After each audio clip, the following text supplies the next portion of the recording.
La particularité du système bancaire vous intéresse sûrement parce que vous allez peut-être prendre probablement bientôt une mashkenta, en tout cas je vous le souhaite.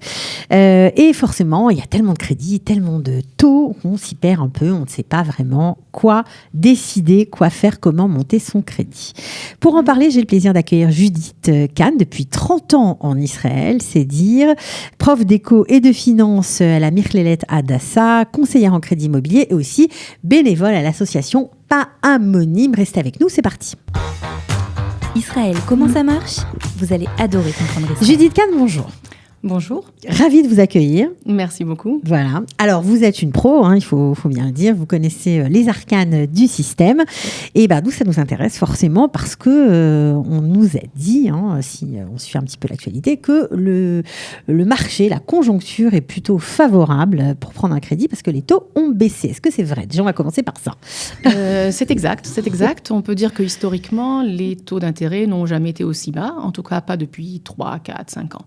Donc, c'est le moment, en fait, de regarder ces crédits et de vérifier si on n'a pas lieu à faire une renégociation pour avoir de meilleurs crédits et optimiser ses remboursements et ses mensualités. D'accord. Oui, alors ça, on en parlera peut-être dans une prochaine émission, d'optimiser les crédits, voire de les racheter. Mais là, on va se focaliser pour ceux qui ont envie de prendre un crédit. On voudrait savoir quels sont les risques ou quels sont les facteurs qu'il faut analyser avant de se lancer. Parce que c'est vrai que quand on arrive à la banque, on a l'impression que la personne qui est en face de nous, le guichetier, le paquide, le conseiller, on ne sait pas trop s'il bosse pour nous ou s'il bosse pour la banque. Alors, le conseiller, il appartient à la banque, donc il bosse forcément pour la banque. Ce qui est en fait un peu désorientant, c'est que quand un Français arrive pour prendre un crédit immobilier, il travaille avec ses modes de pensée français. Voilà. Et le système israélien est tout à fait différent. Donc, les prêts immobiliers en Israël ne sont pas des prêts à taux fixe, non indexés, sur du long terme. En Israël, quand vous voulez prendre un taux, un prêt, vous pouvez prendre un prêt à plusieurs volets. Donc, vous pouvez prendre 2 volets. Alors, j'aimerais bien que vous nous expliquiez les termes aussi en hébreu, parce que c'est vrai qu'après, quand on se retrouve chez le banquier, on aime bien comprendre donc la traduction en français et le nom en hébreu. D'accord, très bien. Donc, vous pouvez prendre un prêt qui est composé de plusieurs volets. Et dans ces différents volets, vous avez en fait 2 variables qui sont très importantes. Vous avez la variable taux d'intérêt. Est-ce que le taux d'intérêt va être fixé ou est-ce qu'il va être variable ? Donc, en fait, on appelle ça soit ribit kvua, soit ribit mishtana. Okay. Donc, si vous prenez un taux variable, vous prenez un facteur risque. Et le deuxième facteur à risque, c'est le facteur d'inflation. Alors, il faut savoir que l'économie israélienne a été traumatisée par l'hyperinflation qu'il y a eu dans les années 80. Donc, pour protéger le système bancaire, au début, les prêts étaient toujours indexés sur le taux de l'inflation, ce que nous ne connaissions pas en France. Alors, le facteur inflation, forcément, c'est un facteur qui va vous rajouter un paramètre de risque à votre prêt. Donc, si je veux... Ça veut dire qu'on commence à 1000 shekels par mois, je dis n'importe quoi, on finit à 10 000. Ça veut dire que tout va être indexé sur le taux de l'inflation. Si on a une inflation moyenne, la Banque d'Israël a déclaré comme objectif que l'inflation devait être entre 1 et 3 %. Donc, si on a une inflation à 2 % à l'année, vous allez avoir chaque année vos mensualités qui vont être indexées à 2 % et aussi le principal. Ça veut dire que la somme que vous avez prise va être indexée à 2 %.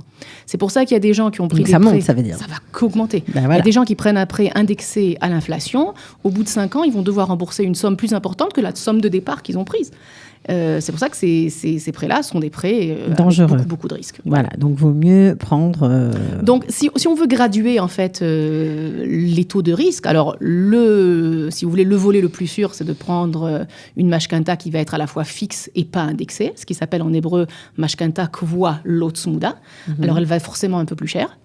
Et l'inflation... Ça veut dire que les mensualités vont être plus chères, les remboursements mensuels plus chers, ou le coût du prêt plus cher ? Alors, au niveau du coût du prêt, ça va être difficile à calculer. D'accord. Parce que la banque va évaluer une inflation moyenne, mais on ne sait pas en fait, est-ce que l'inflation sur 30 ans va être plus élevée ou moins élevée que ce que la banque a estimé.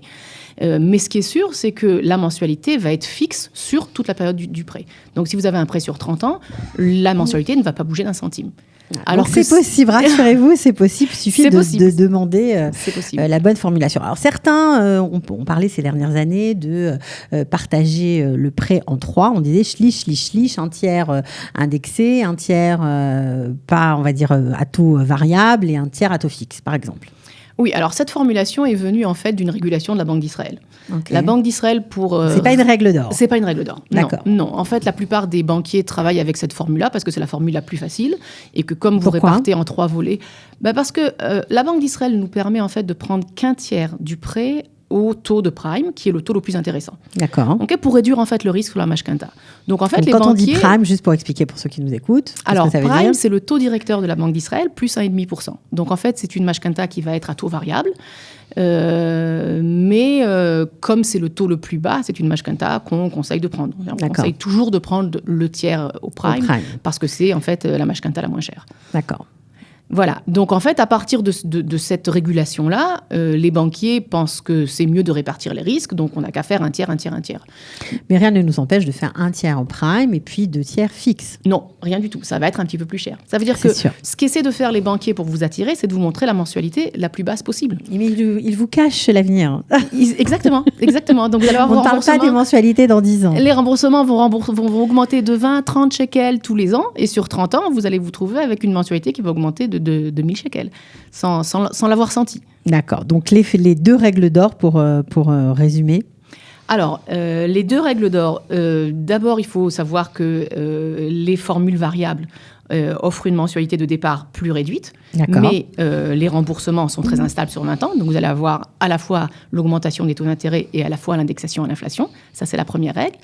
La deuxième règle, c'est que les formules fixes sont très stables, mais leur inconvénient, c'est qu'il y a des pénalités de remboursement si vous décidez de rembourser le prêt avant l'échéance fixée. C'est pour ça qu'il est très important de faire un montage, de calculer. Est-ce que l'appartement que j'achète aujourd'hui, c'est un appartement que j'achète à vie? Est-ce que j'ai l'intention d'aller avec ce prêt-là jusqu'au bout? Ou est-ce que je vais le vendre? Je vais faire un rachat de crédit et donc je vais payer cette pénalité-là. Et ça, ce sont des choses qu'il faut programmer à l'avance. Parce qu'elles peuvent être importantes, les pénalités. Les pénalités peuvent être de l'ordre de 60, 90 000 shekels, 120 000 shekels. Tout dépend du taux d'intérêt de départ pris. D'accord. Bon, OK. Alors, est-ce que vous avez un cas pratique, par exemple, ou pas? Est-ce que quelqu'un qui voudrait, je sais pas moi, acheter un appartement pour aller 2 500 000 shekels, aujourd'hui, qu'est-ce qu'il faudrait faire? Prendre... Enfin, il faut regarder quoi, en fait? Parce que vous avez dit, si on sait qu'on va vendre l'appartement, si on sait qu'on va le garder, si on va le transmettre à ses enfants, à quoi il faut penser vraiment? Parce que c'est très compliqué quand même. C'est très compliqué parce qu'on a le choix. Alors qu'en France, on n'avait pas le choix. Il n'y avait qu'une formule de prêt, donc on l'a adoptée et puis on n'avait pas besoin de réfléchir. Puis est-ce qu'on peut changer de formule aussi en cours de route? Parce que certains ont acheté des appartements indexés sur le dollar. Donc là, c'est vraiment compliqué pour eux aujourd'hui. Est-ce qu'on peut changer de régime en cours de route? Alors, un changement de régime, c'est un rachat de crédit. Ça veut dire qu'à n'importe quel moment, vous pouvez racheter un nouveau crédit et rembourser avec votre ancien crédit aux nouvelles conditions du marché. D'accord. Donc, si les conditions du marché sont meilleures que celles que vous avez eues au moment où vous avez contracté votre prêt, vous pouvez faire un rachat de crédit à n'importe quel moment. La question qui va se poser, est-ce que dans le cadre de ce rachat de crédit, vous allez avoir des pénalités à payer ou pas? C'est pour ça qu'il faut avoir une stratégie. Alors, pour vous donner un exemple concret, si vous savez que vous allez avoir une entrée d'argent dans quelques temps. Vous allez, par exemple, vendre une affaire en France ou vendre un appartement en France. Le contrat n'a pas été encore signé. C'est un argent qui va rentrer sous l'ordre de 2 à 3 Un héritage. Un héritage, généralement, ça ne se programme pas. Non, mais bon, si on sait que... C'est une assurance vie, une assurance vie en France, exactement. Quelque chose comme ça. Donc, vous savez que vous allez réinjecter dans votre crédit une certaine somme d'argent. Eh bien, il faut le programmer.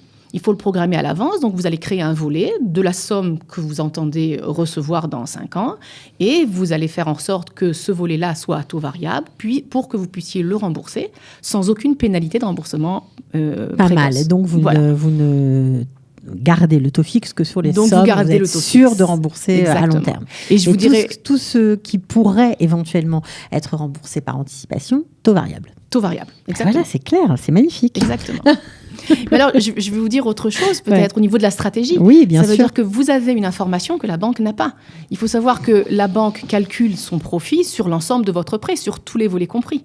Maintenant, si vous prenez un prêt d'1 million de shekels, mais que vous savez pertinemment que vous allez rembourser 300 000 shekels dans 5 ans, sur ce volet-là variable, vous pouvez avoir un taux légèrement plus élevé, en donnant l'impression à la banque qu'elle vous fait une fleur sur le fixe et que vous lui faites une fleur sur le taux variable. Voilà. Et comme vous allez rembourser ce volet-là dans 5 ans, en fait, vous ne paierez pas pas ces taux exorbitants sur du long terme. Donc, on réduit le profit de la banque à notre profit. À votre profit. En gros, c'est ça. C'est ça. C'est Donc, ça la stratégie. j'aime bien ce conseil. Bon, on se retrouve pour une prochaine émission. On parlera du rachat de crédit. Voilà. Pourquoi pas? Parce qu'on l'a un peu évoqué. Ce sera l'objet d'une prochaine émission. Avec à plaisir. bientôt, Judith. À bientôt. Ciao. Israël, comment ça marche? Vous allez adorer comprendre Israël.